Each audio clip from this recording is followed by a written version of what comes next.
فأعوذ بالله من الشيطان الرجيم بسم الله الرحمن الرحيم إن الدين عند الله الإسلام صدق الله مولانا العظيم۔ بارگاہ رسالت معاب صلی اللہ تعالی علیہ وسلم میں درود پاک کا ہدیہ پیش کریں۔ اللہم صلی علی سیدنا محمد معدن الجود والکرم وآلہ واصحابہ الکرام وابنہ الکریم وبارک وسلم صلاۃ دائمۃ سرمدا ابدا۔ عزیزان گرامی وقار، تاریخ اسلام کی سچائیاں آپ کے سامنے بیان ہوتی جا رہی ہیں۔ خلافت راشدہ کا دور ختم ہوا 40 ہجری میں، چونکہ نبی مکرم مخبر صادق رسول اکرم صلی اللہ تعالی علیہ وسلم کا فرمان علی شان بھی تھا، الخلافت بعدی 30 ثم الملوک، میرے بعد خلافت 30 سال رہے گی، پھر بادشاہت آ جائے گی۔ تو یہ جو خلافت ہے اس کو خلافت راشدہ کہا جاتا ہے۔ اس کے بعد جو آئے ان کو بظاہر خلیفہ تو کہا جاتا ہے، لیکن اس حدیث پاک کی روشنی میں خلفائے راشدین کے بعد جو آئے ان کو بادشاہ کہا جاتا ہے، کیونکہ خلیفہ جو لفظ ہے یہ بہت ہی بامعنی لفظ ہے، اور خلافت جو جس کو زیب دیتی ہے اس کے اندر بہت سارے گر ہونی چاہیے، بہت سارے ہنر ہونے چاہیے، بہت سارے اخلاق حمیدہ ہونی چاہیے۔ خلافت راشدہ کا جو دور ہے 30 سال چلا، یہ اسلام کا سنہری دور ہے، بلکہ اس کو خلاصہ اسلام کہا جاتا ہے۔ یعنی خلفائے راشدین کا جو دور ہے، اسلام کی ترویج و اشاعت اور اس کا صحیح چہرہ لوگوں تک پوری دنیا میں پہنچانے میں یہ دور بڑا اہم کردار رکھتا ہے۔ پھر اسلام پھیلتا رہا، لیکن اس دور کی مثال نہیں مل سکتی۔ یہ چاروں خلفاء، سیدنا ابوبکر صدیق، سیدنا عمر ابن خطاب، سیدنا عثمان ابن عفان اور سیدنا علی بن ابی طالب رضوان اللہ تعالی علیہ مجمعین کے جو دور گزرے ہیں، لیکن اسلام کی یہ ترقیاں غیروں کو کب بھاتی، کب پسند آتی؟ رومیوں کو انہوں نے دھول چٹا دیا ہے، ایرانیوں کی سلطنت ختم ہو گئی ہے، افریقہ میں اسلام پہنچ چکا ہے، آرمینیا، آذربائیجان، رشیا کے قلب میں اسلام جا چکا ہے۔ تو ظاہر سی بات ہے دشمنان اسلام اس کو ویلکم کرتے ہوئے، استقبال کرتے ہوئے تو نہیں قبول کریں گے۔ دسیسہ کاریاں شروع ہو گئیں، فتنہ پردازیاں، فتنہ انگیزیاں۔ جو چھپے ہوئے لوگ تھے، بظاہر مسلمان تھے لیکن اندر سے وہ کافر تھے، ان منافقین نے اسلام کو نقصان پہنچانے کے لیے کوئی بھی حصہ چھوڑا نہیں۔ جیسے کہ میں نے 2 دن قبل بتایا تھا، سب سے پہلے فتنے کا بیج بونے والا جو شخص تھا عبداللہ بن سبا، یہودی تھا، اسلام میں آیا لیکن جماعتیں پیدا کر دی۔ اب خلافت راشدہ ختم ہوتے ہوتے ہی مسلمانوں میں جماعتیں آ گئی تھیں، یعنی مولا علی کرم اللہ وجہہ الکریم کا جو انتقال ہوا، آپ کی جو شہادت ہوئی، تقریباً 3 خلفاء کی شہادتیں ہوئی۔ حضرت عمر بھی شہید ہوئے، حضرت عثمان بھی شہید ہوئے، اور حضرت علی کرم اللہ وجہہ الکریم یہ بھی شہید ہوئے۔ لیکن فرق یہ ہے کہ خلیفہ دوم حضرت عمر کی جو شہادت ہے وہ ایک غیر مسلم مجوسی کے ہاتھوں ہوئی، جو آگ کا پجاری تھا، اس کا اسلام سے لینا دینا نہیں تھا، اور اس نے اپنی ذاتی رنجش میں قتل کیا ہے۔ لیکن حضرت عثمان کا قتل مسلمانوں کی ایک باغی جماعت نے کیا، اور حضرت علی رضی اللہ تعالیٰ عنہ کا قتل بھی بظاہر مسلمان کہلانے والے تھے لیکن وہ کافر ہو چکے تھے، خارجی، لیکن نام کے وہ مسلمان ہی تھے، عبد الرحمن بن ملجم جس نے قتل کیا۔ تو اب یہاں سے آپ اندازہ کریں کہ مسلمانوں کے ہاتھ سے جب اتنے بڑے 2 خلیفہ قتل ہو گئے، شہید ہو گئے، تو پھر فتنہ پیدا ہو ہی چکا تھا، فتنہ عروج پر تھا۔ 2 جنگوں کا ذکر کل میں نے کیا تھا، ایک جنگ جمل اور ایک جنگ صفین۔ یہ جنگ جمل جو ہے سیدہ عائشہ صدیقہ رضی اللہ تعالیٰ عنہا تشریف لائی تھیں اس جنگ میں، اور پھر وہ صلح ہو گئی، واپس وہ چلی گئی، حضرت علی بھی گئے، لیکن غلط فہمی سے دونوں فوجوں میں لڑائیاں ہوئیں اور دونوں میں صحابہ بھی شہید ہوئے ہیں۔ اس جنگ کے بعد ایک اور جنگ ہوئی تھی جس کو جنگ صفین کہتے ہیں۔ یہ حضرت امیر معاویہ ملک شام سے نکلے تھے، چونکہ میں نے بتایا تھا آپ کو کہ حضرت عثمان غنی کے قتل کا بدلہ لینے کا سب سے زیادہ جو اعلان کر رہے تھے اس میں حضرت امیر معاویہ تھے، کیونکہ خاندان ایک ہی ہے، حضرت عثمان کا خاندان بھی اور حضرت امیر معاویہ کا خاندان بھی ایک ہی ہے۔ تو خون عثمان کا قصاص، بدلہ، اس نعرے سے وہ اٹھے تھے، اور اس کے بعد جنگ جمل کے بعد حضرت امیر معاویہ رضی اللہ تعالیٰ عنہ بھی فوج لے کر کے نکل پڑے تھے۔ حضرت علی کرم اللہ وجہہ الکریم نے بہت ساری صلح کی کوششیں فرمائیں، خطوط لکھے، لیکن جواب میں صرف ایک ہی جواب آتا تھا کہ خون عثمان کا بدلہ چاہیے۔ یہاں تک کہ ایک بڑے صحابی ہیں جریر بن عبداللہ بجلی، یہ گئے اور حضرت امیر معاویہ سے انہوں نے کہا، کیا آپ کو یہ نہیں معلوم کہ علی بن ابی طالب رسول اللہ صلی اللہ علیہ وسلم کی قرابت داروں میں سے، خاندان میں سے، اور صحابہ میں وہ افضل ترین ہیں، پھر آپ کس طرح سے ان کے لیے جنگ کا ارادہ کر کے نکلتے ہیں؟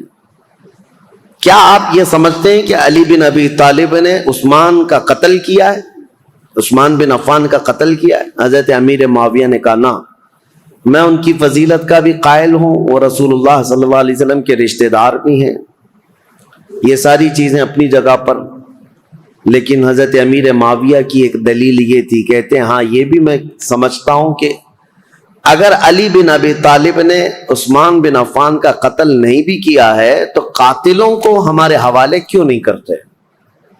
جنہوں نے قتل کیا ان کو ہمارے حوالے کرے۔ تو حضرت علی کرم اللہ وجہہ الکریم کے پاس انہوں نے خط لا کر کے دیا کہ امیر معاویہ تو یوں کہہ رہے ہیں۔ حضرت علی نے کہا، مجھ سے وہ لوگ ایسی چیز کا مطالبہ کر رہے ہیں جو میرے ہاتھ میں ہے ہی نہیں۔ حضرت عثمان غنی کے قاتل کون ہیں یہ پتہ ہی نہیں ہے، تو کیسے ان کے حوالے کیا جائے؟ اگر میرے قابو میں ہوتے، میرے قبضے میں ہوتے، تو حضرت علی کہتے ہیں سب سے پہلے خون عثمان کا بدلہ لینے والا علی بن ابی طالب ہوتا، لیکن معاملات نہیں سلجھے، یہ حالات بڑھتے چلے گئے۔ پھر حضرت امیر معاویہ جو لشکر لے کر کے نکل پڑے، اور ان دونوں جماعتوں کی ایک جگہ پر جا کر آمنا سامنا ہو گیا، ان جماعتوں کا مقام نہروان کے قریب۔ حضرت امیر معاویہ کے ساتھ جو فوج تھی وہ بھی بہت ہزاروں کی تعداد میں، اور حضرت علی رضی اللہ تعالیٰ عنہ کے ساتھ جو فوج تھی وہ بھی ہزاروں کی تعداد میں۔ لیکن حیرت کی بات یہ ہے کہ کچھ جو دور اندیش تھے، صحابہ تھے، وہ لڑائی ہونے نہیں دے رہے تھے۔ دونوں فوجیں میدان میں پڑاؤ تو کر لیں، یہ جمادی الاول کا شروع کا مہینہ تھا، اور جمادی الاخر آ گیا، یعنی 2 مہینے تک فوجیں وہیں پر رہیں، لیکن لڑائیاں نہیں ہوئی آمنے سامنے۔ اور حتیٰ کہ حالات ایسے ہو گئے کہ ادھر کی فوج ادھر کے لوگوں میں آ جاتی تھی پانی لینے کے لیے، ادھر کے لوگ ادھر جاتے تھے پانی لینے کے لیے، تو دوستی بھی ہو گئی 2 مہینے میں۔ اور اس کے بعد رجب کا مہینہ شروع ہوا تو حرمت والا مہینہ، اس میں جنگ حرام ہے، تو جنگ بندی ہو گئی۔ 3 مہینے ایسے ہی گزر گئے، دونوں فوجیں میدان میں پڑاؤ ڈالی رہیں۔ پھر اس کے بعد حضرت علی رضی اللہ تعالیٰ عنہ اور حضرت امیر معاویہ رضی اللہ تعالیٰ عنہ دونوں کے درمیان یہ خط و کتابت بھی چلتے رہے، صلح کی باتیں بھی چلتی رہیں، لیکن جیسے کہ میں نے کہا صبائی فتنہ یہاں پر بھی موجود تھا دونوں جماعتوں میں، اور دونوں جماعتوں کو جنگ پر بھڑکانے کے لیے شرانگیز دونوں جگہ موجود تھے، بھڑکاتے رہتے تھے۔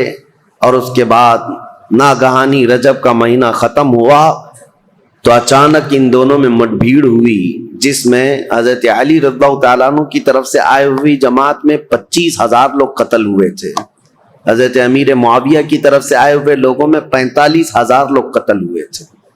اس ایک جنگ میں 70,000 لوگ قتل ہوئے ہیں، یہ معمولی چیز ہے؟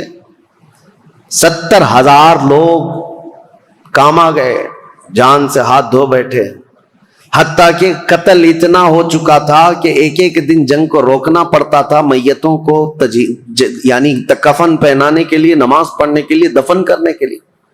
ہزاروں عورتیں بیوہ ہو گئیں، ہزاروں کی تعداد میں بچے یتیم ہو گئے اس ایک جنگ میں۔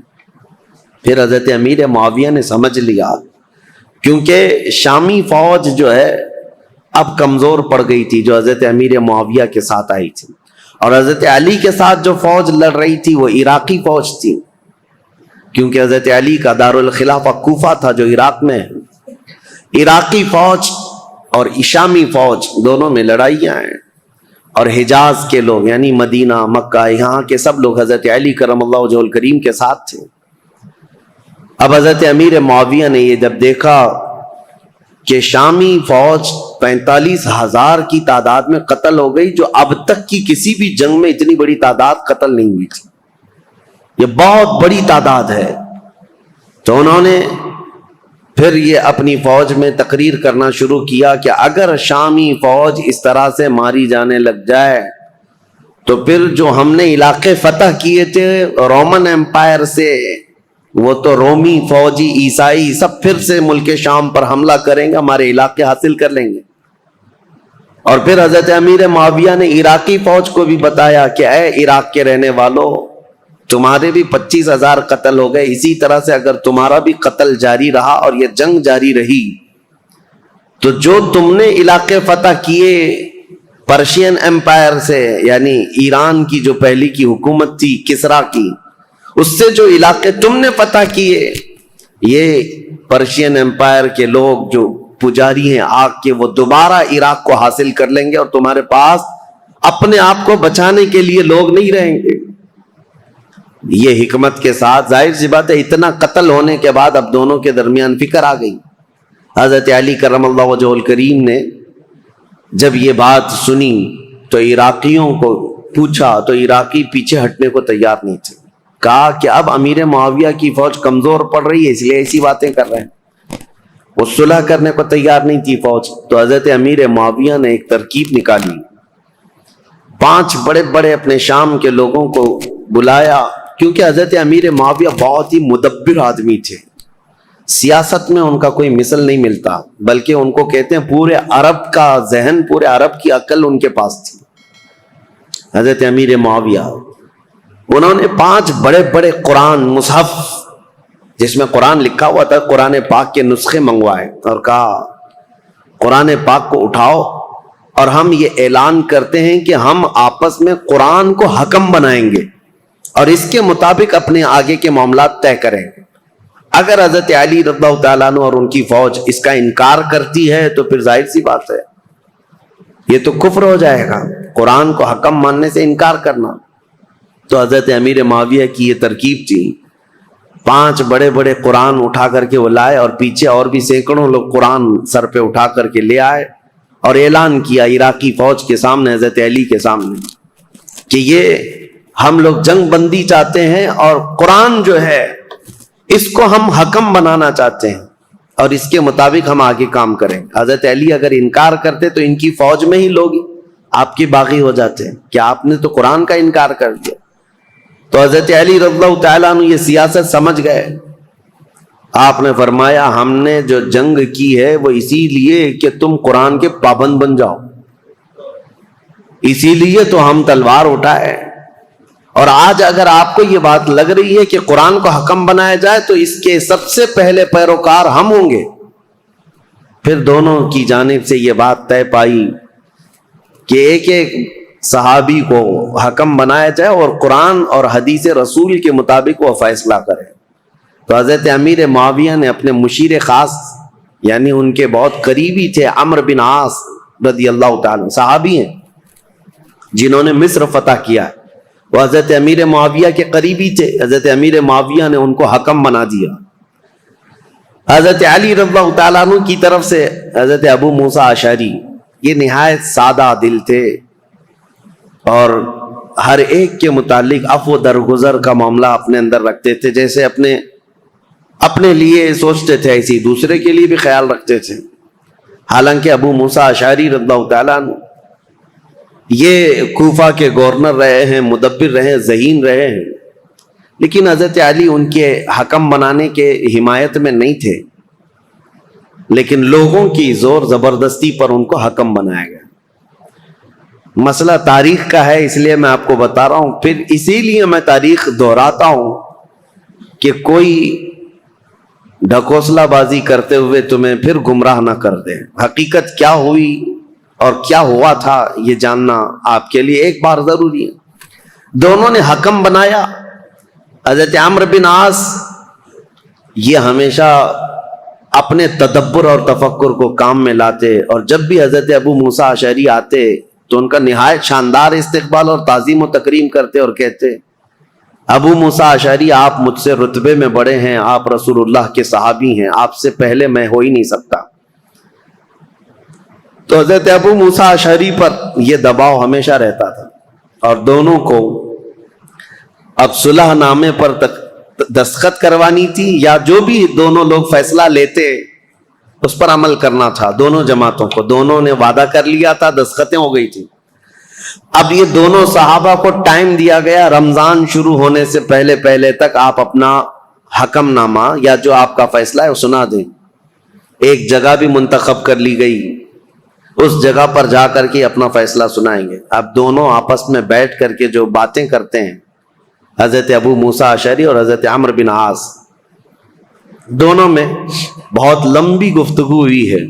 اب وہ ضروریات میں سے نہیں ہے جس کو بیان کرنا، کیونکہ حضرت ابو موسیٰ اشعری یہ پوچھتے تھے عمرو بن عاص سے، آپ کس اعتبار سے امیر معاویہ کو خلافت کا حقدار سمجھتے ہیں، جبکہ ابھی حضرت علی بن ابی طالب ہمارے درمیان موجود ہیں اور رسول اللہ کے داماد ہیں، ان کی فضیلتیں آپ سے چھپی ہوئی نہیں ہے۔ حضرت عمرو بن عاص نے بھی اسی طرح کی گفتگو کی۔ بہرحال اس پوری گفتگو کا جو خلاصہ نکلا وہ میں بتاتا ہوں۔ حضرت عمرو بن عاص کہتے تھے ہمیشہ کہ آپ پہلے بتائیں آپ چاہتے کیا ہیں۔ حضرت ابو موسیٰ اشعری نے کہا، اب میں یہ چاہتا ہوں کہ مسلمانوں کو اس فتنہ انگیزی سے اور یہ روز روز کی جنگ سے نکالنے کے لیے یہ اعلان کر دوں کہ اب حضرت علی بھی خلیفہ نہیں ہے، امیر معاویہ بھی خلیفہ نہیں ہے، یہ معاملہ اب جیسے صدیق اکبر کے زمانے میں مسلمانوں کے حوالے تھا، وہ جس کو چاہیں خلیفہ منتخب کریں۔ رسول اللہ صلی اللہ تعالی علیہ وسلم کی وفات کے بعد جو حالات ہوئے تھے، میں یہ چاہتا ہوں کہ مسلمانوں کے حوالے یہ کر دیا جائے اور پھر سے وہ منتخب کریں۔ حضرت عمرو بن عاص نے کہا، بالکل آپ صحیح سوچتے ہیں۔ حضرت عمرو بن عاص بھی اسی خیال کے حامی رہے، لیکن بہرحال دونوں حکم تھے، دونوں صحابی تھے۔ بات یہاں تک آئی، جس دن یہ اعلان ہونا تھا حضرت ابو موسیٰ اشعری اور حضرت عمرو بن عاص کی طرف سے، یہ تاریخ ہے میرے عزیزوں، حجاز کے، مکہ مکرمہ، مدینہ طیبہ کے اکثر بڑے بڑے صحابہ بھی یہ فیصلہ سننے کے لیے آئے تھے کہ آج ہوگا کیا، کہ مسلمانوں کے درمیان جاری جنگ کو ختم کرنے جا رہے ہیں دو حکم صحابہ۔ تو دونوں کو الگ الگ اختیارات تھے، آپ جو کہیں گے اس پر عمل ہوگا، لیکن قرآن اور حدیث کے مطابق۔ تو حضرت عمرو بن عاص نے یہ کہا کہ پہلے میں نہیں سناؤں گا، اپنا فیصلہ پہلے ابو موسیٰ اشعری سنائے۔ حضرت ابو موسیٰ اشعری کو کھڑا کیا گیا، تو انہوں نے اپنا فیصلہ سنا دیا کہ میں نے یہ ارادہ کیا ہے کہ مسلمانوں کو جنگوں میں مبتلا کرنے سے بہتر ہے کہ یہ خلافت سے دونوں معزول ہو جائیں، دستبردار ہو جائیں۔ جبکہ امیر معاویہ رضی اللہ تعالیٰ عنہ کی اس وقت بھی کچھ لوگ خلافت کا اعلان کرتے تھے اور یہ خلافت کا معاملہ تھا، تو آپ نے کہا دونوں دستبردار ہو جائیں، مسلمانوں کے حق میں یہ فیصلہ ہو جائے۔ حضرت عمرو بن عاص نے یہ نہیں کہا، وہ کھڑے ہوئے کہا، دو حکم تھے، ان میں سے ایک حکم نے اپنا فیصلہ سنایا، ابو موسیٰ اشعری، انہوں نے اپنے فریق حضرت علی کو معزول کر دیا، لیکن میں اپنے فریق امیر معاویہ کو معزول نہیں کرتا، تو یہ ہمارا فیصلہ ہے۔ اس بات پر بہت بڑا ہنگامہ ہوا۔ پھر بات یہاں کو پہنچی کہ ان دونوں حکموں کی بات تسلیم کی جانی تھی، لیکن شامی الگ باغی ہو گئے، عراقی الگ باغی ہو گئے۔ بہرحال یہ معاملہ اس وقت جا کر ٹھنڈا ہوا جب خود حضرت علی اور حضرت امیر معاویہ آمنے سامنے آ گئے، اور ان دونوں نے آپس میں بیٹھ کر کے پھر صلح نامہ لکھا. حضرت علی کرم اللہ وجہ الکریم اپنی باقی ماندہ فوج کو لے کر عراق تشریف لائے، کوفہ، اور حضرت امیر معاویہ کو ملک شام بھیج دیا گیا. یہ معاملات جو ہوئے 37 ہجری میں، یعنی حضرت علی رضی اللہ تعالیٰ عنہ کی خلافت قائم ہو چکی تھی 35 ہجری میں، 37 ہجری میں یہ سب حالات ہوئے. پھر حضرت علی کرم اللہ وجہ الکریم کوفہ تشریف لے گئے. 40 ہجری میں حضرت علی کا انتقال ہو گیا. کل یہاں تک کے حالات میں آپ کے سامنے بیان کر چکا تھا. چونکہ یہ جنگ صفین کے بارے میں کل مختصراً عرض کیا تھا، آج میں نے اس کو ڈیٹیل میں آپ کے سامنے رکھ دیا. دونوں جنگیں، اس میں مسلمانوں کا بڑا خسارہ ہوا ہے، جنگ جمل ہو کہ جنگ صفین ہو، دونوں جنگوں میں مسلمان شہید ہوئے. لیکن جانتے ہو ان جنگوں کے بارے میں تمہارا موقف کیا ہے، ہمارا موقف کیا ہے، شیعہ لوگوں کا موقف کیا ہے؟ یہ اپنی جگہ پر خود مولا علی کرم اللہ وجہ الکریم کا موقف کیا ہے یہ ہم دیکھتے ہیں. جنگ صفین میں جو قتل ہو کر کے گرے ہوئی تھی لاشیں، جنگ کے بعد حضرت علی رضی اللہ تعالیٰ عنہ میدان سے گزرتے، یہ بھی حدیث موجود ہے، روایت موجود ہے، ابن عساکر کی روایت. حضرت علی رضی اللہ تعالیٰ عنہ میدان سے گزرتے تھے اور جب اپنی فوج کے جو مقتول تھے، شہید تھے، ان کو دیکھتے اور کہتے یہ جنتی لوگ ہیں جو شہید ہو گئے. اور پھر ادھر کی جماعت کے جو لوگ قتل ہوئے تھے ان کی لاشوں کے پاس جاتے، حضرت علی کہتے یہ جو جتنے قتل ہوئے جنتی لوگ ہیں. میرے عزیزو، دونوں کے متعلق یہ بات کہنا، یہ آپ کو سمجھنا چاہیے کہ جس امام کے سامنے یہ معاملات درپیش تھے انہوں نے خود کہا کہ دونوں طرف مسلمان ہیں، اور جو تلواریں اٹھی ہیں وہ غلط فہمی کی وجہ سے اٹھی ہیں یا کسی فتین کی فتنہ انگیزی کی وجہ سے اٹھی ہیں، ان کی اجتہادی خطا ہے. لیکن بعد کے آنے والے اکابر علماء اور اکابر ائمہ اکرام جتنے بھی ہیں، سبوں نے یہی کہا ہے جنگ میں دونوں طرف صحابہ تھے لیکن حق پر علی بن ابی طالب تھے، سیدنا مولا علی کرم اللہ وجہ الکریم تھے. خیر، 40 ہجری میں جب آپ کا انتقال ہوا تو اب خلافت کا مسئلہ پھر سے آ گیا. میں نے آپ کو شروع سے بتایا ہے تاریخ اسلام میں خلافت کا انتخاب، خلیفہ کا انتخاب، یہ بہت اہم مسئلہ ہوتا ہے. اس وقت بڑی جنگ ہو سکتی ہے، اس جنگ کو ختم کرنا، ارے میاں یہاں چھوٹے الیکشن میں جنگیں ہو جاتی ہیں، وہ خلیفہ اسلام کا انتخاب اور بہت اہم ذمہ داری ہوتی ہے. تو حضرت علی رضی اللہ تعالیٰ عنہ کے انتقال کے بعد جتنے کوفہ کے لوگ تھے، مولا علی کرم اللہ وجہ الکریم کے جتنے حمایتی لوگ تھے، اور مدینہ مکہ مکرمہ میں جتنے لوگ مولا علی کرم اللہ وجہ الکریم کے لوگ ان کی جماعت کے، ان کے حامیان میں سے تھے، سبوں نے یہ اعلان کیا کہ حضرت علی کے بڑے بیٹے حسن، امام حسن مجتبیٰ کو خلافت پر فائز کیا جائے. حضرت امام حسن کو لوگوں نے بٹھا دیا کرسی خلافت پر اور سب ان کے ہاتھوں پر بیعت کرنے لگے. حضرت امام حسن مجتبیٰ رضی اللہ تعالیٰ عنہ نے بیعت بھی لی. یہ 5ویں خلیفہ ہیں، تاریخ ہے 5ویں خلیفہ ہیں، اور خلافت راشدہ کا جو 30 سال کا پیریڈ ہے اس کے اندر ہی ہیں. ابھی 6 مہینے باقی ہیں خلافت راشدہ کے. 30 سال حضور نے فرمایا نا، یہ سارے 29 سال ہوئے تھے حضرت ابوبکر صدیق سے لے کر حضرت علی تک. جب حضرت علی کا انتقال ہوا 29.5 سال ہوئے تھے.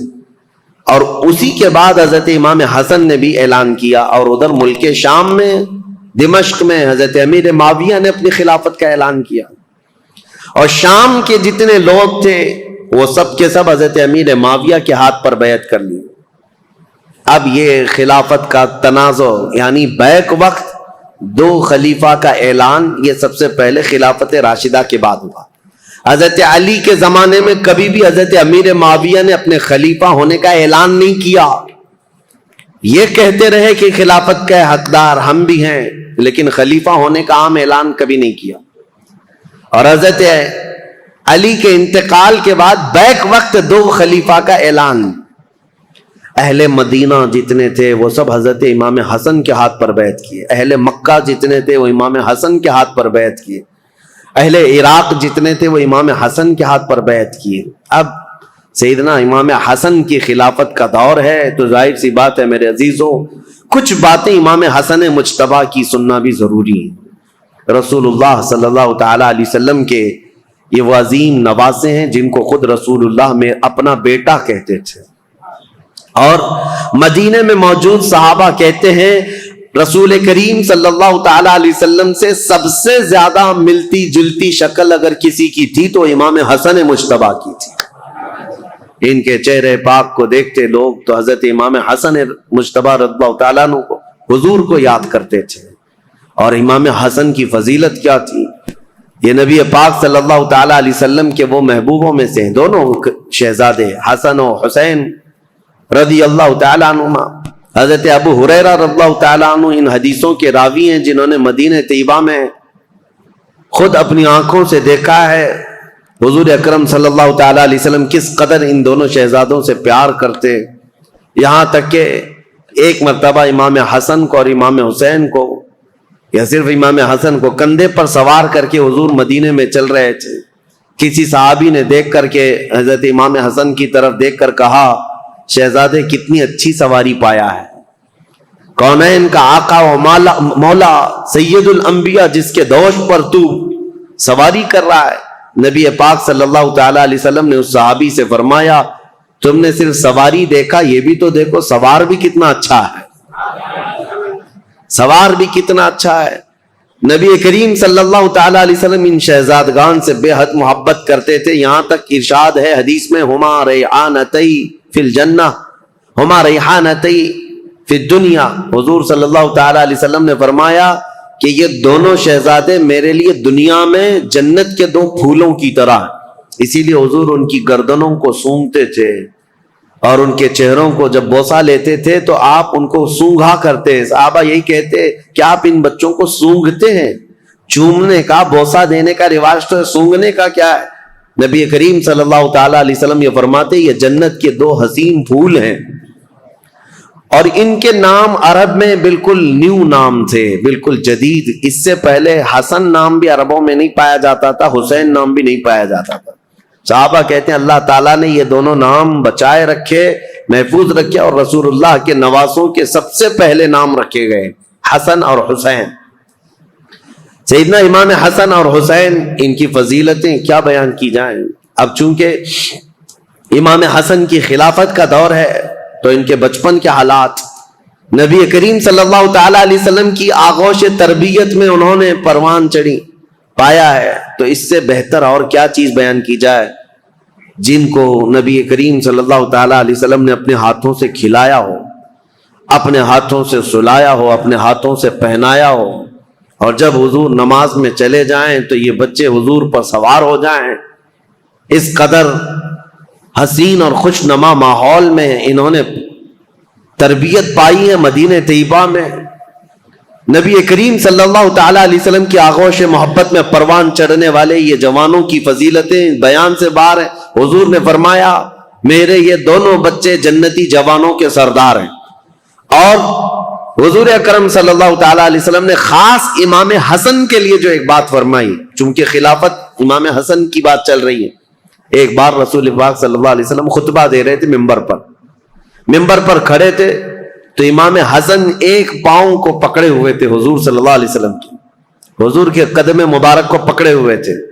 جب حضور ممبر پر خطبہ دے رہے، نبی کریم صلی اللہ تعالیٰ علیہ وسلم نے خطبہ دیتے دیتے لوگوں کو یہ ارشاد فرمایا لوگوں اس بچے کو پہچانو، ایک دور آئے گا میرا یہ بچہ سردار ہوگا اور میری امت کی دو بڑی جماعتوں میں صلح کر آئے گا.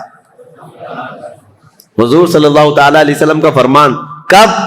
جب امام حسن کی عمر بہت چھوٹی سی تھی، بچپن میں رسول پاک صلی اللہ تعالیٰ علیہ وسلم کا قدم پاک پکڑ کر بیٹھے ہوں خطبے کے دوران. اس وقت رسول اللہ نے یہ بشارت دی تھی کہ میرا یہ بیٹا سردار ہوگا اور دو بڑی جماعتوں میں صلح کرائے گا. بہرحال فضیلتیں بیان سے باہر ہیں. آپ نہایت ہی متقی پرہیزگار، یہاں تک کہ صحابہ اور تابعین نے کہا ہے، امام حسن بصری اور دیگر تابعین سے یہ روایت ہے کہ امام حسن بصری سے زندگی بھر میں کسی نے سخت جملہ نہیں سنا. ایک ہی مرتبہ ان کا عمیر بن عثمان ان سے کچھ زمین کے معاملات کو لے کر کے مسئلہ ہوا.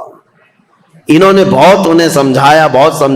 امام حسن کبھی بھی سخت جملہ نہیں کہتے تھے اور نہ ہی زندگی میں کبھی کسی نے ان سے گالیاں سنی، کبھی نہیں ہوا. حضرت امام حسن بہت بردبار کس کو کہتے ہیں؟ سب سے زیادہ برداشت کی طاقت رکھنے والا. امام حسن کے اندر یہ جذبہ تھا، کبھی کسی کے خلاف سخت جملہ استعمال نہیں کیا. عمیر بن عثمان سے جب یہ معاملہ ہوا تو لوگوں نے آ کر کے کہا کہ آپ کی ساری دلیلیں، ساری باتیں انہوں نے رد کر دی، وہ ماننے کو تیار نہیں. امام حسن نے کہا اس سے زیادہ میں کیا کر سکتا ہوں، اس کی ناک خاک آلود ہو جائے. بس یہ ایک جملہ فرمایا گیا. پوری زندگی میں ہم نے امام حسن سے سنا، اس کے علاوہ سخت جملہ کسی کے بارے میں کہتے ہوئے کبھی نہیں سنا. حتیٰ کہ آپ کو میں بتاؤں، مروان، یہ جس نے حضرت عثمان غنی کی مہر چرائی تھی، یہ مروان جو بھاگ کر گیا تھا حضرت عثمان کے قتل کے وقت، مدینے میں نہیں تھا. یہ حضرت علی رضی اللہ تعالیٰ عنہ کی وفات کے بعد جب امیر معاویہ نے ملک شام میں خلافت کا اعلان کیا تو مروان کو مدینے کا گورنر بنا کر بھیج دیا. یہ مروان سخت قسم کا آدمی تھا. اس کی پیدائش میں فرمایا تھا رسول کریم صلی اللہ تعالیٰ علیہ وسلم نے، گرگٹ کا بچہ گرگٹ پیدا ہو گیا. یہ مروان بن حکم، یہ وہ شخص ہے، مدینے کا حاکم بنا تھا. یہ خطبہ دیتا تھا اور خطبے میں سخت جملے حضرت امام حسن کے بارے میں کہتا تھا، اور امام حسن بیٹھے ہوئے سنتے تھے خطبے میں. ان کے باپ کو گالیاں دیتا تھا اور حضرت امام حسن کو بولتا تھا. یہاں تک کہ ایک مرتبہ امام حسن ایک مجلس میں بیٹھے ہیں، اور بھی لوگ تھے، مروان بیٹھا ہوا ہے. اس نے تانا مارتے ہوئے یہ کہا کہ ایسا شخص ہے، میں اس کے باپ کے بارے میں کہتا ہوں تو یہ کہتا ہے میری ماں گھوڑی تھی. نعوذ باللہ من ذالک. سیدہ کائنات کی طرف بھی اس نے بد زبانی کی تھی. میں یہ بات صرف اس لیے کہہ رہا ہوں، اتنا سخت جملہ سامنے کہنے کے بعد امام حسن مجتبی رضی اللہ تعالیٰ عنہ اف تک نہ کہتے تھے. کھڑے ہو گئے. لوگوں نے کہا نواز رسول جگر گوش بطول حسن مجتبی کے متعلق ایسا کہتا ہے. حضرت امام حسن یہ کہتے کہ اے لوگوں، تم سب کے سامنے اللہ نے مجھے سورج کی طرح ظاہر رکھا ہے، میرے اندر کوئی ایسی چیز نہیں. اور جو کچھ مروان کہتا ہے، اگر میں بدلے میں کچھ کہہ دوں تو اس کی بات کا بدلہ کم ہو جائے گا. اس کے لیے سب سے بہترین انتقام اللہ کی ذات ہے. یہ امام حسن کہتے تھے اس کے جملے اتنے بڑے ہیں کہ اگر میں بدلہ لے لوں تو یہ کم ہو جائے گا، اس کے لیے انتقام کم ہو جائے. اس لیے میں اللہ رب العزت کے سپرد کرتا ہوں. بردباری، برداشت کی طاقت امام حسن کے اندر اتنی زیادہ تھی. ان کو گالیاں دی گئی ہیں، ان کے خلاف برا بھلا ان کے مدینے میں کہا جاتا رہا. بہرحال امام حسن رضی اللہ تعالیٰ عنہ نے جیسے ہی خلافت کا اعلان کیا، حضرت امیر معاویہ نے بھی خلافت کا اعلان کیا تھا، تو انہوں نے پھر سے فوج کشی کا ارادہ کر لیا کہ ایک وقت دو خلیفہ کا اعلان مسلمانوں میں انتشار پیدا کر دے گا. امیر معاویہ نے ملک شام کی جتنی فوج تھی وہ جمع کیا اور کہا حسن بن ابی طالب سے کہہ دو، کیونکہ امیر معاویہ 22 سال سے گورنر تھے ملک شام کے اور خلافت کا اعلان کیا تھا. بہت سارے لوگوں نے وہاں ان کی بیعت کو مان بھی لیا تھا. اب حضرت امیر معاویہ رضی اللہ تعالیٰ عنہ اپنی خلافت کے متعلق سب سے بیعت بھی لے رہے تھے، تو امام حسن کے ساتھ جنگ ہونے والی تھی، جیسے جنگ جمل ہوئی، جنگ صفین ہوئی. اور حضرت امام حسن جانتے تھے کتنے مسلمانوں کا قتل وہ دو جنگوں میں ہوا. ایک جنگ میں 12,000 اور دوسری جنگ میں 70,000 قتل ہوئے تھے. اب یہ خلافت کے چکر میں تیسری جنگ ہو سکتی تھی. امام حسن مجتبی رضی اللہ تعالیٰ عنہ کوفہ والوں کو جمع کرتے ہیں اور پوچھتے ہیں تمہارا کیا خیال ہے. سارے جمع ہوئے، کہا علی بن ابی طالب کے بعد سب سے افضل جماعت میں آپ ہیں، اور خلافت کا حق صرف اہل بیت کو ہونا چاہیے. یہ ساری باتیں کوفہ والوں کی تھی. انہوں نے حضرت امام حسن سے کہا تو حضرت امام حسن نے کہا چلو میرے ساتھ. امیر معاویہ ملک شام سے نکلے ہوئے, ہم کسی جگہ آمنے سامنے ہونے والے ہیں. کوفہ والے بھی نکلے امام حسن کے ساتھ, اور ملک شام سے امیر معاویہ کے ساتھ بھی ایک فوج. لیکن جس جگہ ان دونوں فوجوں کا آمنا سامنا ہوا, امام حسن جنگ کی نیت سے نہیں آئے تھے, سیدھے حضرت امیر معاویہ کے پاس گئے. کہا پچھلی جنگوں کے تلخ تجربے میرے سامنے ہیں, اس کے کڑوے نتیجے مجھے پتا ہیں. خون بہے گا ہمارے درمیان یا تمہارے درمیان, میں خلافت کا یہ کڑوا مزہ نہیں لینا چاہتا, لہذا میں تم سے کچھ شرائط پر صلح کرنا چاہتا ہوں. حضرت امیر معاویہ نے کہا بتائیے آپ. وہ حضور صلی اللہ تعالیٰ علیہ وسلم کے نواسے ہیں, حضرت علی کے بیٹے. امیر معاویہ ایسا نہیں ہے کہ ان کی بے حرمتی کرتے تھے یا توہین کرتے تھے, نہیں, عزت بھی کرتے تھے. خلافت کا معاملہ ہے. تو حضرت امام حسن نے صلح نامہ لکھوایا, شرائط لکھوائے. اس میں پہلی یہ تھی کہ امیر معاویہ کے انتقال کے بعد خلافت پھر امام حسن کے پاس آ جائے گی.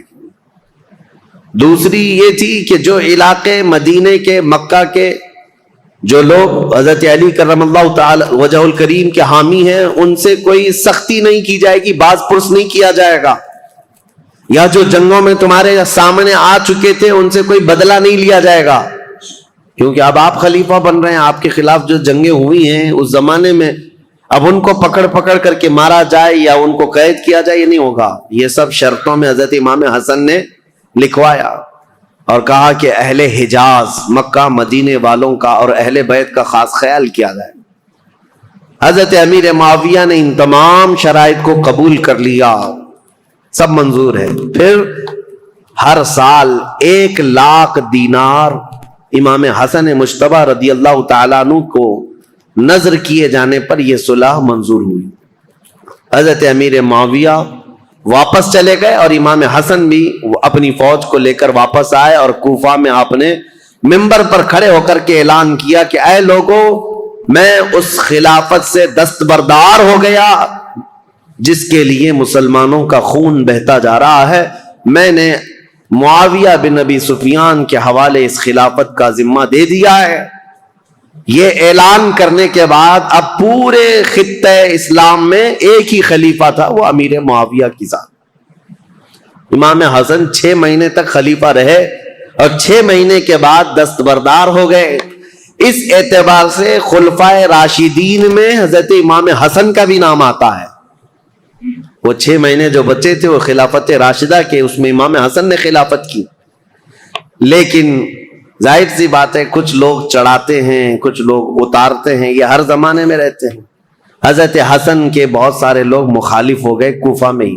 کہا ہم تو آپ کے لیے جان لٹانے والے تھے, ہم تو آپ کے لیے گردنیں لٹانے والے تھے, آپ نے تو جا کر اس سے صلح کر لی, ہم آپ کی صلح کو نہیں مانتے, آپ کو خلیفہ ہونا چاہیے تھا.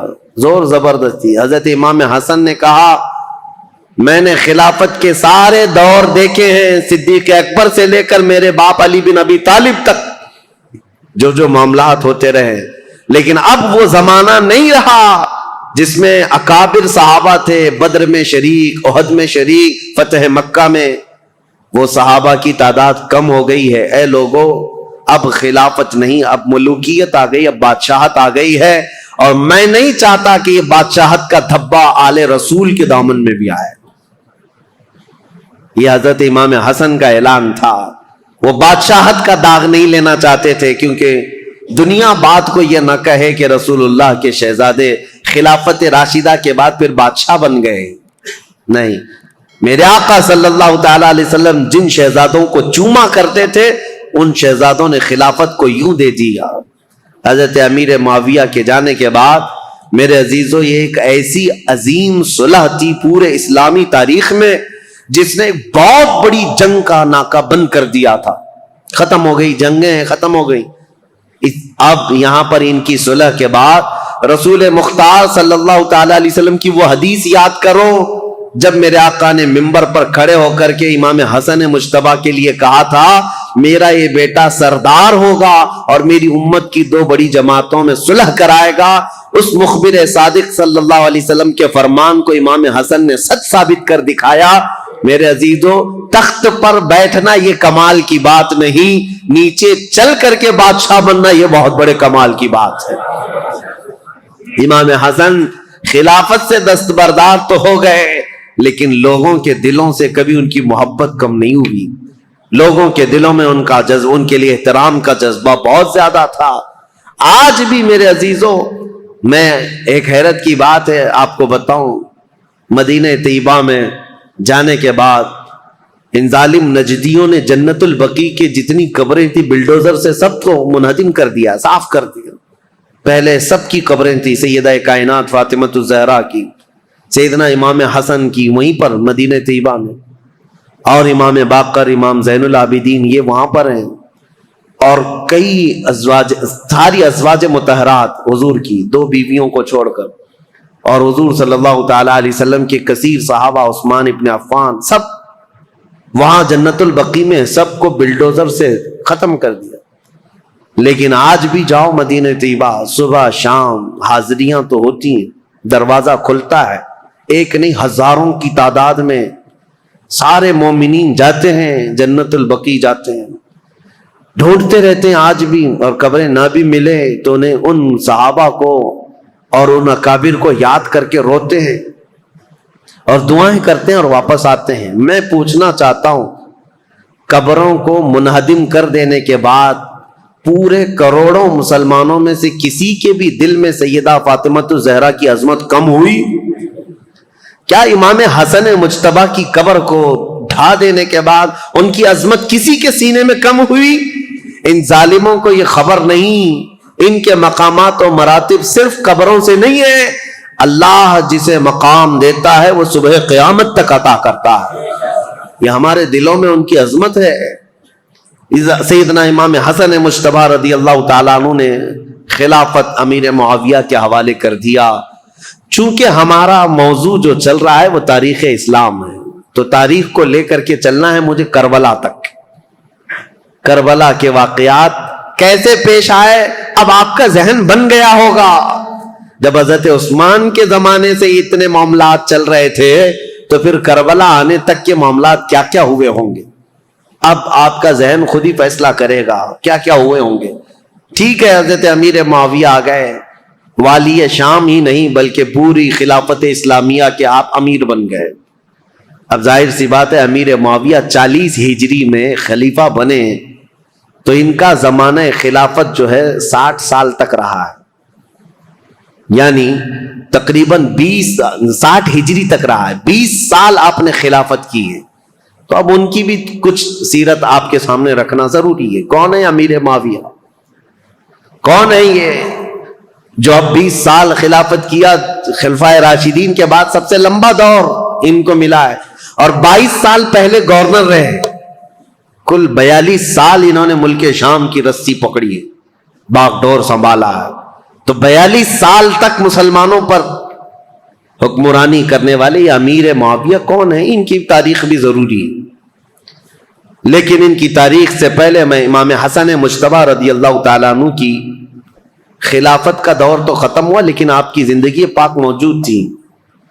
3 سال تک اور بھی آپ رہے خلافت ختم ہونے کے بعد بھی، اور اس کے بعد حضرت امام حسن کوفہ میں نہیں مدینہ طیبہ میں رہنے لگ گئے۔ مدینہ طیبہ میں ایک آپ کی عادتیں ہیں، آپ کی خصلتیں بہت ساری اہم ہیں، اس میں تو ایک چیز یہ آپ کثرت سے آپ نے شادیاں کی ہیں اور طلاق بھی دیے ہیں۔ اس کی ایک وجہ یہ بتائی جاتی تھی کہ لوگ، حضرت علی جو ہے اعلان کرتے بھی تھے ممبر پر کہ اے لوگوں، کوفہ کے لوگوں، میرے بیٹے حسن کو اپنی بیٹیاں مت دینا، یہ طلاق دے دیتا ہے۔ اس کے باوجود لوگ قبیلہ در قبیلہ آ کر کہتے ہم تو اپنی بیٹیاں دیں گے۔ وجہ یہ ہے کہ لوگ اپنی بیٹیوں کا رشتہ رسول اللہ کے خاندان سے جوڑنا چاہتے تھے کہ نسبت حاصل ہو جائے، اور حضرت امام حسن مجتبیٰ رضی اللہ تعالیٰ عنہ نے صرف نسبت دینے کے لیے شادیاں فرمائیں۔ اخیر زمانے میں جب آپ مدینہ طیبہ میں تھے تو سیدنا حسن ابن علی بن ابی طالب رضی اللہ تعالیٰ عنہ کو زہر دیا گیا۔ پہلے آپ کو دودھ میں کوئی زہر دیا گیا، اور یہ تاریخ میں آپ کو بتاؤں، جیسے ہی آپ کو زہر دیا گیا رات کو ایسا تڑپتے تھے پوری، اور آپ کو جب بے چینی ہوتی، بے قراری ہوتی تو حکیم کو نہیں بلاتے تھے، دوڑ کر کے روضہ رسول کے پاس آتے تھے، نبی کریم صلی اللہ تعالی علیہ وسلم کے روزے کو پکڑ کر کے لپٹ جاتے تھے، اور تھوڑی دیر کے بعد حضرت امام حسن کے منہ سے وہ زہر نکل جاتا یا قے ہو جاتی اور آپ کو آرام مل جاتا اور آپ آتے۔ ایک بار ہوا، دو بار ہوا، دوسری مرتبہ بھی زہر دیا گیا۔ اب اس کے بعد پھر آپ روزے رسول پر آتے تھے اور اللہ کے حبیب صلی اللہ تعالی علیہ وسلم سے استغاثہ کرتے۔ لوگ آج ہم سے یہ سوال کرتے ہیں کہ حضور کے انتقال کے بعد، وفات کے بعد مانگنا حرام ہے؟ ان کے نواسے زہر پینے کے بعد خود رسول اللہ کی بارگاہ میں حاضر ہوتے اور شفا کی امید سے جاتے کہ اگر میرے مصطفیٰ دعا کر دیں تو اللہ تعالیٰ شفا عطا فرمائے گا۔ اور یہی حسن مجتبیٰ کا عقیدہ ہے جو بریلی کے امام نے دیا تھا۔ کیا ہے؟ بریلی کے امام نے یہ ہمیں بتایا تھا، شافی و نافی ہو تم، وافی و کافی ہو تم، درد کو کر دو دوا، تم پہ کروڑوں درود۔ حضرت حسن مجتبیٰ رضی اللہ تعالیٰ عنہ کو تیسری مرتبہ شربت میں ہیرے کی انی کاٹ کر کے، ٹکڑے کر کے، ہیرا جو ہوتا ہے اس کا جو برادہ ہوتا ہے پاؤڈر، یہ شربت میں ملا کر حضرت امام حسن کو پلایا گیا تھا، اور جیسے ہی یہ پلایا گیا حضرت امام حسن رضی اللہ تعالیٰ عنہ کے پیٹ میں اتنی سخت تکلیف ہوئی کہ پوری انتڑیاں کٹ کٹ کر کے آپ کے منہ سے باہر آ گئی۔ ہیرا اگر کٹا ہوا ہیرا اگر کسی کے پیٹ میں چلا جائے تو وہ پوری انتڑیوں کو اور کلیجے کو سب کو پھاڑ دیتا ہے۔ حضرت حسن مجتبیٰ رضی اللہ تعالیٰ عنہ کو ہیرے کی انی کاٹ کر کے شربت میں ملا کر پلایا گیا، اور انتڑیاں کٹ کر کے جب باہر آتی تھیں اس وقت بھی آپ روضہ رسول کے پاس تھے۔ امام حسین رضی اللہ تعالیٰ عنہ اس وقت آپ کے پاس موجود تھے، اور آپ لپٹ کر کے روتے تھے اور کہتے تھے، بھائی جان آپ کو پتا ہے کس نے آپ کو زہر دیا اور کون یہ کام کر رہا ہے؟ اللہ کے لیے اللہ کا واسطہ دیتا ہوں مجھے بتا دے۔ حضرت امام حسن کیا کہتے اپنے سگے بھائی امام حسین سے؟ کہتے کہ اگر میں بتا دوں جس کے بارے میں مجھے شک ہے، اور اگر وہ نہیں ہوا حقیقت میں، تو بلا وجہ میں کسی ایک شخص کے اوپر تہمت لگانے کے جرم میں قیامت کے دن پکڑا جاؤں گا، اور اگر وہی شخص ہے جس نے مجھے زہر دیا ہے میرے کہنے کے بعد، اگر وہی شخص ہے تو اس کو تو تم قتل کر ڈالو گے، اور شک میں ایک آدمی کا قتل ہمیشہ سر پر بوجھ رہتا ہے، اس لیے میں یہ معاملہ اللہ کے حوالے کرتا ہوں۔ بہت سارے لوگوں نے، شیعہ لوگوں نے تو روایتیں ہی بیان کی ان کی بیوی نے زہر دیا تھا، بہرحال روایتیں الگ الگ لائی گئی ہیں، لیکن صحیح روایت سے ثابت نہیں۔ امام حسن نے کبھی یہ نہیں کہا کس نے زہر دیا، یہاں تک کہ اپنے بھائی امام حسین رضی اللہ تعالیٰ عنہ کو کئی وصیتیں انہوں نے فرمائی، اور ایک وصیت امام حسن کی یہ تھی، سنیے بڑی دردناک بات ہے۔ اپنے انتقال سے پہلے اپنے بھائی امام حسین سے کہا، میرے چھوٹے بھائی میری ایک خواہش ہے، میرا جب انتقال ہو تو ماں عائشہ صدیقہ کے پاس جائیں اور ان سے اجازت لیں، ان کے حجرے میں جہاں رسول اللہ صلی اللہ تعالی علیہ وسلم دفن ہے، حسن کو بھی جگہ دے دی جائے، میں وہیں دفن ہونا چاہتا ہوں، اور اگر اس مسئلے میں کوئی اختلاف ہو جائے یا کوئی تعرض کرے یا کوئی معاملہ پیش آنے لگ جائے تو پھر تمہارے لیے وصیت ہے کہ میری ماں کے قدموں میں جنت البقیع میں دفن کر دیا جائے۔ امام حسین کو یہ جب وصیت کی، حضرت ابو ہریرہ بھی وہاں تھے، انتقال ہو گیا، آپ کی جنازہ پڑھی گئی، فرمایا گیا کہ اس دن پورے مدینے میں آپ کے جنازے پر اتنی بھیڑ تھی کہ اگر اوپر سے سوئی گرائی جاتی تو زمین پر نہیں گرتی، اتنے لوگوں کا مجمع تھا، پورا مدینہ بھر گیا تھا، بے اختیار لوگوں کی چیخیں نکلی تھی مدینہ طیبہ میں، کیونکہ امام حسن کو مدینہ طیبہ میں بچپن سے لوگوں نے دیکھا تھا۔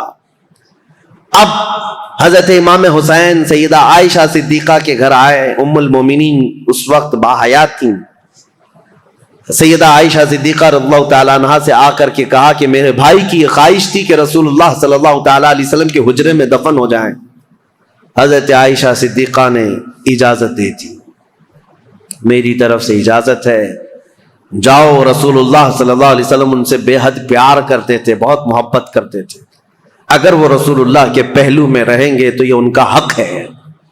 امام حسن کے لیے ماں عائشہ صدیقہ نے اجازت دے دی، اور جب امام حسین آئے تو مدینے کا جو گورنر تھا مروان، جس کو گورنری دی گئی تھی، والی مدینہ بنا تھا، حاکم تھا، یہ آیا اور تلوار نکال کر کھڑا ہو گیا، کہا کہ جب یہاں پر عثمان بن عفان نہیں دفن ہوئے تو پھر میں علی کے بیٹے کو بھی یہاں دفن ہونے نہیں دے سکتا۔ تلوار نکل گئے۔ حضرت امام حسین نے بھی تلوار نکالی تھی اس وقت کہ نہیں، طاقت کے زور پر ہی صحیح میرے بھائی حسن کا یہ حق ہے، وہ رسول اللہ کے قدموں میں دفن ہوں گے۔ لیکن جب یہ جنگ ہونے جیسی نوبت آئی تو حضرت امیر معاویہ، حضرت ابو ہریرہ رضی اللہ تعالیٰ عنہ جو کثرت سے رسول اللہ کی حدیثوں کے راوی ہیں، وہ اس وقت امام حسین کے پاس آئے اور کہا، پہلے تو انہوں نے مروان کو اتنی ڈانٹ لگائی اور کہا تو ظلم کی تلوار اپنے ہاتھ میں پکڑا ہے، تجھے پتا ہے کس کے متعلق یہ بات کی جا رہی ہے؟ رسول اللہ کے نواسے ہیں، جن کے گھر سے پوری دنیا میں شریعت نکلی ہے، جن کے گھر بے اجازت جبرائیل نہیں آتے تھے، تجھے پتا ہے؟ اور اس کے بعد جب وہ سر پھرا شخص مروان جنگ پر آمادہ تھا تو حضرت ابو ہریرہ نے امام حسین کو یہ سمجھایا، کہا کیا آپ کو اپنے بڑے بھائی کی یہ وصیت یاد نہیں؟ امام حسن نے یہ بھی وصیت کی تھی کہ اگر میرے جنازے پر اختلاف ہوا، کسی نے تعرض کیا تو زور زبردستی اور طاقت کا استعمال نہ کرنا، میری ماں کے قدموں میں جنت البقیع میں دفن کرنا۔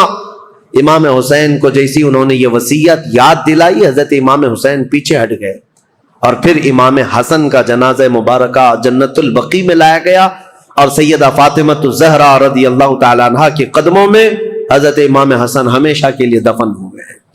یہ تاریخ رسول کریم صلی اللہ تعالیٰ علیہ وسلم کے ایک شہزادے کی ہے۔ اب دور تھا امیر معاویہ کا، 40 ہجری کے بعد جو دور ہوا ہے، امیر معاویہ یہ ابو سفیان کے بیٹے ہیں۔ ابو سفیان یہ بھی صحابی ہیں۔ امیر معاویہ کی ماں ہندہ ہے۔ معاملہ ایسا ہے، لیکن ایک بات یاد رکھیں، یہ رسول اللہ کے صحابہ ہیں، کبھی بھی ان کے متعلق بدگمانی نہ پالنا۔ پہلے کے حالات بہت مختلف رہے ہیں، بہت الگ رہے ہیں۔ یہ ابو سفیان وہی ہیں جو جنگ بدر میں رسول اللہ کے مقابل میں آئے تھے، پورا مکہ لے کر کے، اور جنگ احد میں بھی حضور کے مقابل میں رہے، جنگ خندق میں بھی مقابل میں رہے، کئی جنگوں میں حضور صلی اللہ تعالیٰ علیہ وسلم کے آمنے سامنے آئے۔ اس وقت امیر معاویہ بھی ان کے ساتھ ہی رہے، لیکن یہ پورا گھرانہ امیر معاویہ سے لے کر ابو سفیان اور ہندہ سارے لوگ جس دن مکہ فتح ہوا 7 ہجری، اس دن رسول اللہ صلی اللہ علیہ وسلم کے دامن سے وابستہ ہوئے، ایمان لائے۔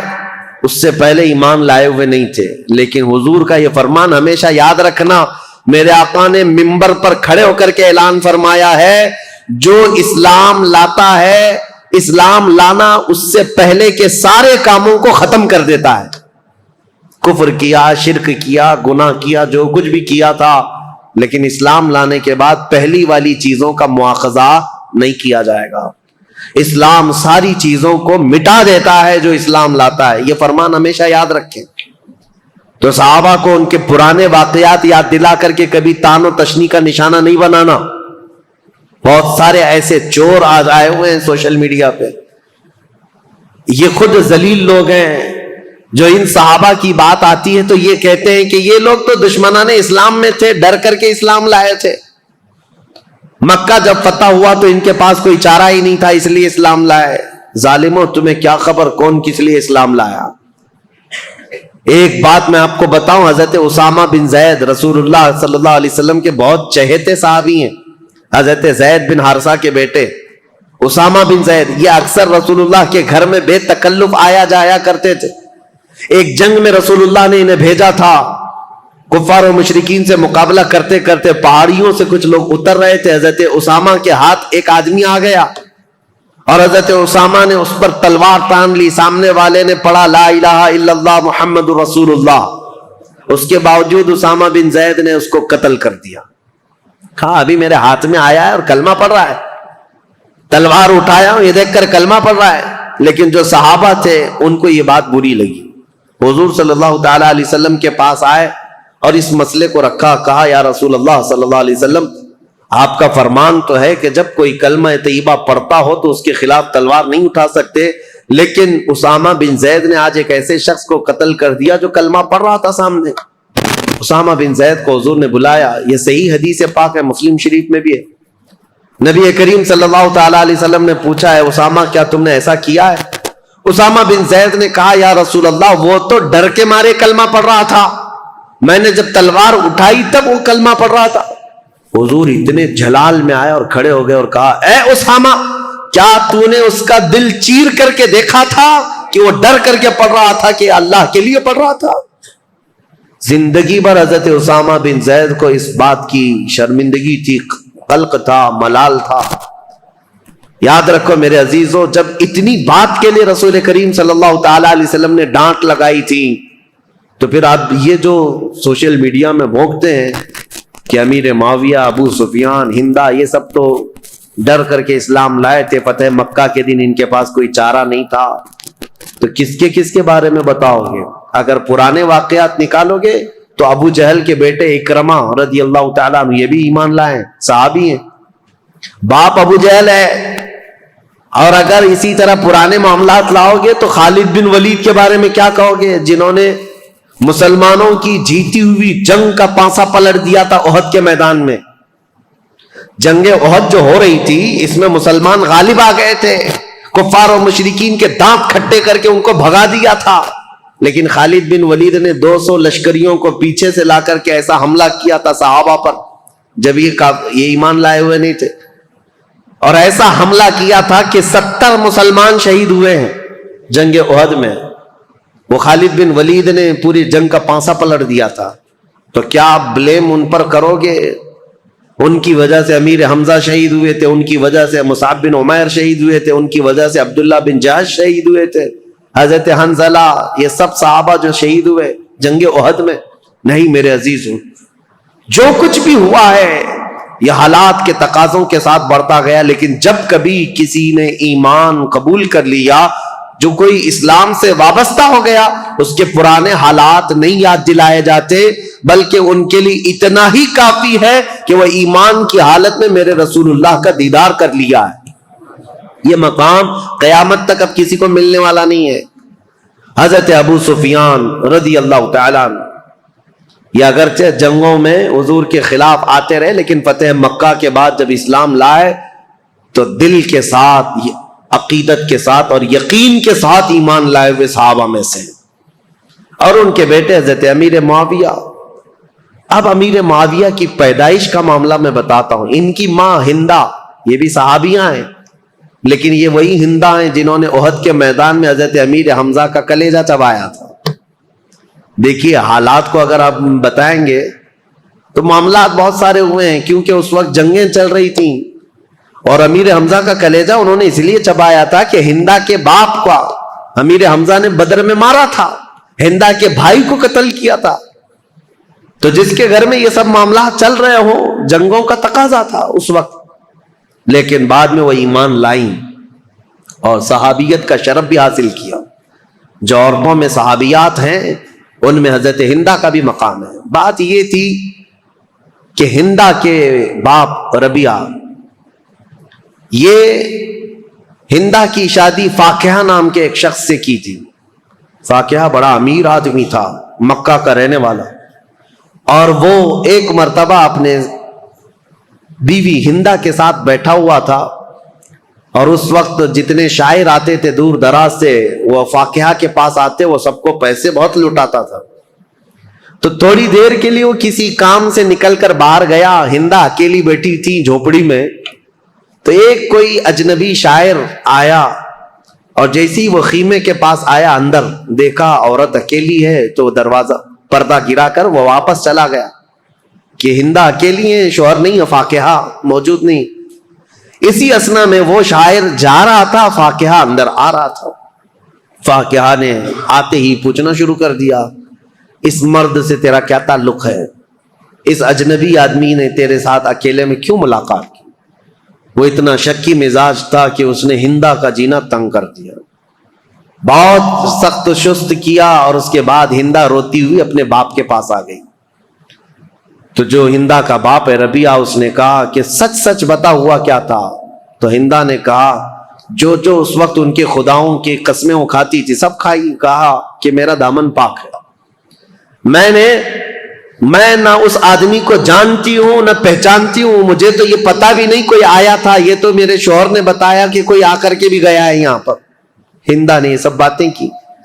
اب معاملہ یہاں تک پہنچا کہ ہندہ کے باپ نے یہ کہا کہ اس مسئلے کو ہم، ایک مشہور کاہن تھا، عیسائی کاہن جو ہوتے ہیں جوتش جس طرح کے، ان کے پاس جا کر کے اس مسئلے کو رکھیں گے۔ یمن کا رہنے والا ایک جوتش ہے جو باتیں بھوشمانی کرتا ہے، اس کے سامنے یہ مسئلے کو رکھیں گے اور جو حقیقت ہوگی وہ کھل کر کے آئے گی۔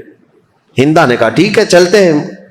فاقہہ سے کہا گیا تو وہ بھی چلنے کو تیار تھا، وہ اپنے ساتھ خاندان کو لے لیا، فاقہہ کو، اور ہندہ کی سہیلیاں اور اس کا باپ، یہ سارے لوگ نکل پڑے یمن۔ اور جیسے یمن پہنچے تو ہندہ کے جسم میں پیلا پن آنے لگ گیا اور وہ ڈر کے مارے کانپنے لگ گئی۔ ہندہ، باپ نے کہا تو چور ہوگی پھر، یا تو ڈر رہی ہے، جیسے ہی ہم کاہن کے پاس آئے تو ڈرنے لگ گئی۔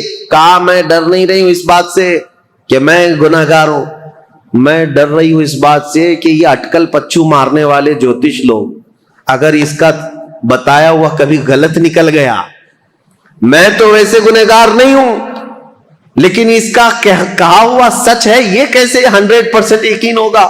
اگر اس نے غلطی سے کہہ دیا کہ میں نے کوئی غلط کیا ہے تو پورے عرب میں میری بدنامی ہوگی اور ہمیشہ کے لیے میرا نام زانیوں میں شمار ہو جائے گا، اس لیے میں ڈر رہی ہوں۔ یعنی مکہ کے جاہل لوگ تھے، مکہ کے بت پرست تھے، جیسے بھی تھے، لیکن ان کو اس بات کا بھی یقین تھا کہ جوتش لوگ اٹکل پچو مارتے ہیں۔ وہ بتوں کی پوجا کرنے والے بھی جانتے تھے کہ یہ پورا پکا نہیں بولتے۔ مجھے حیرت ہوتی ہے جاہل مسلمان کیسے طوطے والے بابا کے پاس جا کے بیٹھتے ہیں، طوطا نکال رہا ہے اور اس کا بھوش بتا رہا ہے، اور خود کا پتہ نہیں ہے، برج پر بیٹھا ہوا ہے، سڑک پر بیٹھا ہوا ہے، اور پالا ہوا ایک طوطا چٹیاں نکال کر، بڑے شوق سے لوگ اپنا مستقبل، اپنا فیوچر پوچھ رہے ہوتے ہیں۔ اور حیرت کی بات ہے طوطا بھی بتا رہا ہے اور کچھ لوگ اپنا ہاتھ لے جا کر کے بتا رہے ہیں، لکیر دیکھو اور بتاؤ ہمارا فیوچر کیسا ہے۔ لکیریں دیکھ کر کے بتانے والے ہیں۔ میرے عزیزو، اللہ تبارک و تعالیٰ نے تمہارے سامنے پورا قرآن رکھا ہے، دین اسلام کی مضبوطیاں ہیں۔ میرے آقا نے فرمایا جو کسی کاہن کے پاس اپنا ہاتھ لے کر گیا، حضور نے فرمایا فقد کفر بما انزل محمد، اس نے محمد کا انکار کر دیا، جو کچھ رسول اللہ پر اترا ہے اس کا اس نے انکار کر دیا۔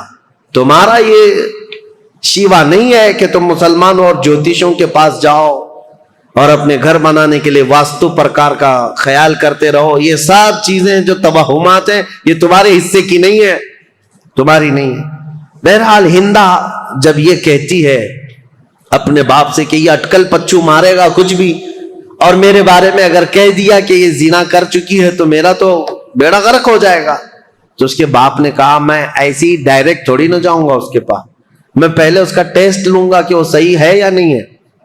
اس کے لیے ہندہ کے باپ نے ایک تدبیر لی، گھوڑے کے دم کے نیچے ایک پھل کا دانہ چھپا کر کے رکھا اور اپنے پاس ایک ڈبیا رکھی اور اس میں بھی ایک چیز چھپا کر کے رکھی، اور جاتے ساتھ وہ جو کاہن تھا اس کے پاس دونوں جماعتیں گئی، اور جانے کے بعد ہندہ کے باپ نے کہا جوتش صاحب، کاہن صاحب، ہم آپ کے پاس ایک مسئلہ لے کر آئے، لیکن اس سے پہلے ہم آپ کو آزمانا چاہتے ہیں کہ تم کہاں تک پہنچے ہوئے ہو، ہم کچھ کر کے لائے ہوئے ہیں اپنے ساتھ، وہ کیا ہے بتاؤ۔